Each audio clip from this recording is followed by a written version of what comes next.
ಎರಡು ವಿಧಾನಸಭೆ ಚುನಾವಣೆಗಳಲ್ಲಿ ನಾವು ಅನುಭವಿಸಿರ್ತಕ್ಕಂಥ ಸೋಲಿನ ಬಗ್ಗೆ ವಿಮರ್ಶನೆ ಮಾಡಿಕೊಂಡು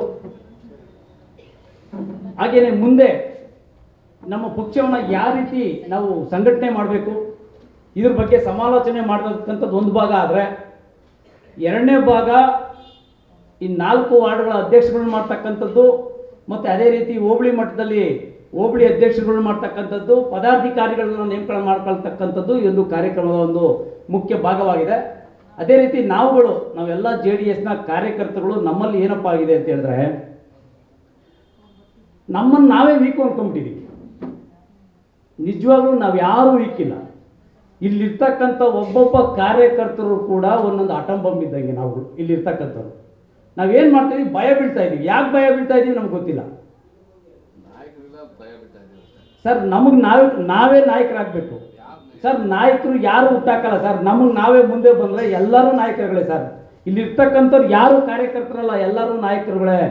ಎಲ್ಲರೂ ಇಲ್ಲಿರ್ತಕ್ಕಂಥವ್ರು ಎಲ್ಲರೂ ಕನಿಷ್ಠ ಪಕ್ಷ 100ಕ್ಕಿಂತ ಹೆಚ್ಚು ಮತ ಹಾಕ್ಸ್ತಕ್ಕಂಥ ಲೀಡರ್ಗಳಿದ್ದೀರಿ ತಾವೆಲ್ಲ.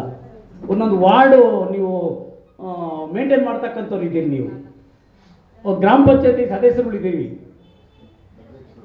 ಅಧ್ಯಕ್ಷರುಗಳಿದ್ದೀವಿ. ನಾನು ಕೂಡ ಅರಕೆರೆ ಗ್ರಾಮ ಪಂಚಾಯತಿ ವೈಸ್ ಪ್ರೆಸಿಡೆಂಟ್ ಆಗಿದ್ದೆ.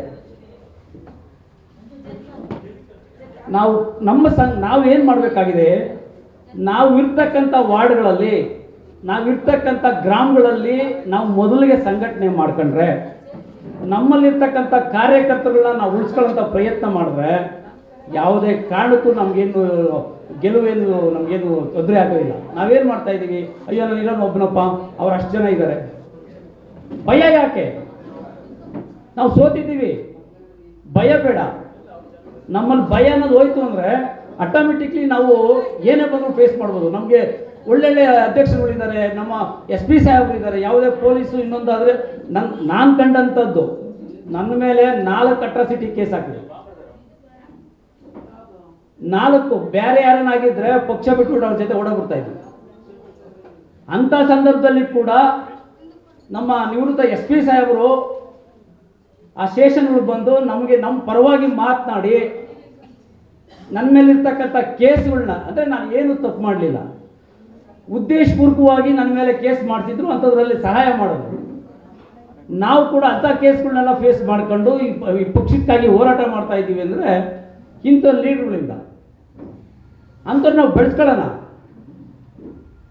ನಮ್ದು ಏನೇ ಸಮಸ್ಯೆ ಇತ್ತು ಆದ್ರೂ ಇವತ್ತಿಗೆ ನಾವು ಕುಮಾರಣ್ಣ ಹತ್ರ ಹೋಗ್ಬೇಕಾದ್ರೂ ಮಾತಾಡೋಂಥ ಶಕ್ತಿ ನಮ್ಮಲ್ಲಿದೆ, ನಮ್ಮ ಕಾರ್ಯಕರ್ತಗಳಿಗೆ. ಇವತ್ತು ನಮ್ಮ ಕುಮಾರಣ್ಣವರು ಕೇಂದ್ರದಲ್ಲಿ ಮಿನಿಸ್ಟರ್ ಆಗಿದ್ದಾರೆ, ಭಾಳ ದೊಡ್ಡ ಖಾತೆ. ನಾವು ಭಯ ಪಡೋಂಥ ಅಗತ್ಯ ಇಲ್ಲ. ಕುಮಾರಣ್ಣವರು ಯಾರೇ ಒಬ್ಬ ಕಾರ್ಯಕರ್ತ ಹೋದ್ರೂ ಕೂಡ ನಮ್ಮ ಕಷ್ಟ ಅಂತೇಳಿ ಅವ್ರ ಕಿವಿಗೆ ಹಾಕಿದ್ರೆ ಖಂಡಿತವಾಗ್ಲೂ ಸಹಾಯ ಮಾಡೋಂಥ ಗುಣ ಅವರಲ್ಲಿದೆ. ಹಾಗಾಗಿ ನಾನು ಏನಪ್ಪ ಹೇಳ್ತೀನಿ, ತಮ್ಮಲ್ಲಿ ಏನು ಕಳಕಳಿಯ ಮನವಿ ಏನಪ್ಪ ಅಂತ ಹೇಳಿದ್ರೆ, ನಮ್ಮಲ್ಲಿ ಕಾರ್ಯಕರ್ತರು ಕಡಿಮೆ ಇದ್ದೀವಿ. ಈ ಕ್ಷೇತ್ರ ವ್ಯಾಪ್ತಿ ನಾವು ಕಡಿಮೆ ಇದ್ದೀವಿ, ಪರವಾಗಿಲ್ಲ. ನಮ್ಮ ಗೋಪಾಲಣ್ಣವರು ಅಧ್ಯಕ್ಷರು ಒಂದು ಮಾತಾಡ್ತಿದ್ರು ಕಳೆದ ಒಂದು ಮೀಟಿಂಗಲ್ಲಿ, ನಮ್ಮ ಪ್ರಯತ್ನ ಆಮೇಲೆ ರೀತಿಯಲ್ಲಿ ಸಾಗೋಣ, ನಾವೇನು ಕುದುರೆ ಮಟ್ಟದಲ್ಲಿ ಹೋಗೋದು ಬೇಡ, ನಿಧಾನಿಗೆ ಸಂಘಟನೆ ಮಾಡೋಣ, ಬನ್ನಿ ಎಲ್ಲ ಸೇರ್ಕೊಳ್ಳಿ, ನಮ್ಮ ಜೊತೆಲಿರೋದನ್ನ ಸೇರಿಸ್ಕೊಳ್ಳಿ. ಅದೇ ರೀತಿ ನಾವು ನಿಧಾನವಾಗಿ ಎಷ್ಟು ಸಾಧ್ಯವಾಗುತ್ತೋ ಅಷ್ಟು, ಈಗ ಒಬ್ಬೊಬ್ಬ 5-5 ಜನ ಕಾರ್ಯಕರ್ತನ ಹುಟ್ಟಾಕಿದ್ರೆ ಸಾಕು. ನಮ್ಮಲ್ಲಿ ಒಂದು ಗ್ರಾಮದಲ್ಲಿ 5-10 ಜನ ಇದ್ದರೆ ಸಾಕು. ಒಂದೊಂದು ಗ್ರಾಮದಲ್ಲಿ 10 ಜನ ಒಳ್ಳೆ ಲೀಡರ್ಗಳಿದ್ರೆ ನಾವು ಪಕ್ಷ ಕಟ್ಟಲಿಕ್ಕೆ ಯಾವುದೇ ತೊಂದರೆ ಆಗಲ್ಲ. ನಮ್ಮೂರಲ್ಲಿ ನಾವು ಒಂದು 25 ಜನ ಇದ್ದೀವಿ, ಇಲ್ಲೊಂದು 10 ಜನ ಬಂದಿದ್ದೀವಿ, ಇನ್ನೂ ಬರೋರಿದ್ದಾರೆ. ಸೊ ನಮ್ಮ ಕೆಲಸ ಏನಪ್ಪ ಅಂದರೆ, ನಮ್ಮ ಕಾರ್ಯಕರ್ತರ ಕಷ್ಟ ಏನಿದೆ, ಈ ಕಾರ್ಯಕರ್ತರುಗಳಿಗೆ ಕಷ್ಟ ಎಲ್ಲಿ ಗೊತ್ತಾ, 2 ಕಡೆ, ಒಂದು ಪೊಲೀಸ್ ಸ್ಟೇಷನ್ನು, ಇನ್ನೊಂದು ರೆವಿನ್ಯೂ ತಹಸೀಲ್ದಾರ್ ಆಫೀಸ್.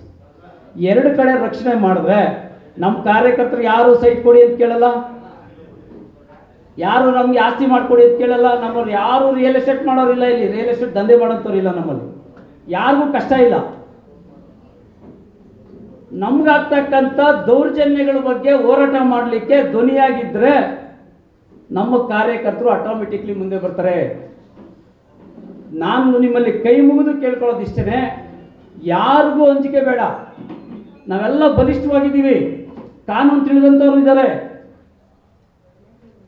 ಹೋರಾಟ ಮಾಡೋಕ್ಕೆ ನಮ್ಮಲ್ಲಿ ಯುವ ಪಡೆನೇ ಇದೆ, ನಾವು ಬಳಸ್ಕೊಂತ ಇಲ್ಲ.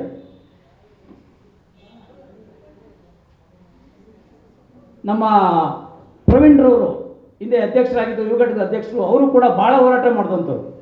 ಹಿಂದೆ ಕಳೆದೆರಡು ಬಾರಿಗಳಲ್ಲಿ ನಮ್ಮ ಫ್ಲೆಕ್ಸ್ಗಳನ್ನೆಲ್ಲ ಕಿತ್ತಾಕ್ತಾ ಇದ್ರು. 2 ಗಂಟೆ ರಾತ್ರಿಯಲ್ಲಿ ಬಂದಂಥ ಪುಣ್ಯಾತ್ಮಾತ 2 ಗಂಟೆ ರಾತ್ರಿಯಲ್ಲಿ ಬಂದು ಯಾಕೆ ನಾವು ಫ್ಲೆಕ್ಸ್ ಗಿರ್ತೀಯಾ, BBMP ಅಧಿಕಾರಿ ವಿರುದ್ಧವಾಗಿ ನಾವು ಹೋರಾಟ ಮಾಡಿದಂಥವ್ರು, ಪೊಲೀಸರ ವಿರುದ್ಧವಾಗಿ ನಾವು ಧ್ವನಿ ಎದ್ದಂಥವ್ರು. ಭಯ ಯಾಕೆ ನಮಗೆ? ಏನು ಪ್ರವೀಣ್ನವ್ರನ್ನೇನು ಜೈಲಿಗೆ ಹಾಕ್ಬಿಟ್ರಾ ಅಥವಾ ಮರ್ಡರ್ ಮಾಡಿಸ್ಬಿಡ್ತಾರಾ? ಯಾರು ಭಯ ಬೀಳೋಂಥ ಅಗತ್ಯ ಇಲ್ಲ ಸರ್. ದಯಮಾಡಿ ಎಲ್ಲರೂ, ನಾವು ಇನ್ನೊಬ್ಬರ ಬಗ್ಗೆ ಟೀಕೆ ಮಾಡೋದು ಬೇಡ. ನಮ್ಮ ಪಕ್ಷದ ಸಿದ್ಧಾಂತ, ನಮ್ಮ ದೇವೇಗೌಡರ ಸಿದ್ಧಾಂತ ಏನಿದೆ, ದೇವೇಗೌಡರು ಈ ರಾಜಕೀಯ ನೀಡಿದಂಥ ಕೊಡುಗೆಗಳೇನು, ಕುಮಾರಣ್ಣವರು 2 ಬಾರಿ CM ಆದಾಗ ಅವ್ರ ಕೊಡುಗೆಗಳೇನು, ನಾವು ಅಷ್ಟನ್ನು ಹೇಳಿದ್ರೆ ಸಾಕು ಸರ್. ಈ ರಾಜ್ಯದಲ್ಲಿ ಗ್ರಾಮ ವಾಸ್ತವ್ಯ ಅಂದರೆ ಯಾರಿಗೂ ಗೊತ್ತಿರಲಿಲ್ಲ. ಹುಟ್ಟಾದಂಥವ್ರು ನಮ್ಮ ಕುಮಾರಣ್ಣವರು. ಇವತ್ತೆಲ್ಲರೂ ಮಾಡ್ತಿದ್ದಾರೆ ಗ್ರಾಮ ವಾಸ್ತವ್ಯ ಅಂತ.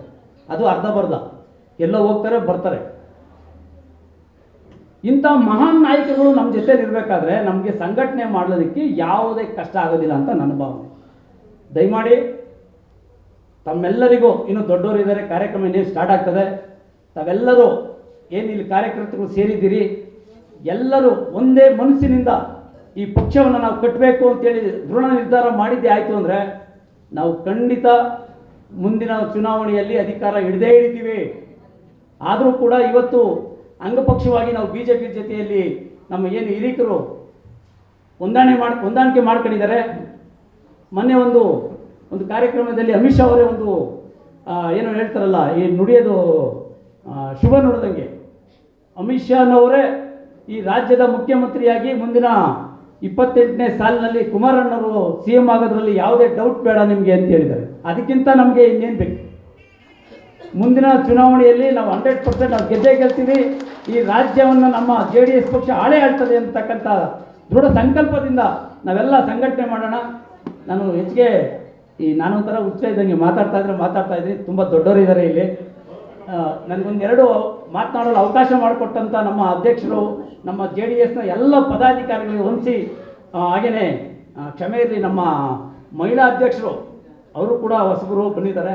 ಅವರೆಲ್ಲರಿಗೂ, ಮಾಜಿ ಅಧ್ಯಕ್ಷರಿರ್ಬೋದು, ಎಲ್ಲ ಪದಾಧಿಕಾರಿಗಳಿಗೂ ನಾನು ಹೊಂದಿಸಿ ನನ್ನ ಮಾತನ್ನು ಮುಗಿಸ್ತಾ ಇದ್ದೀನಿ. ಜೈ ಹಿಂದ್, ಜೈ JDS.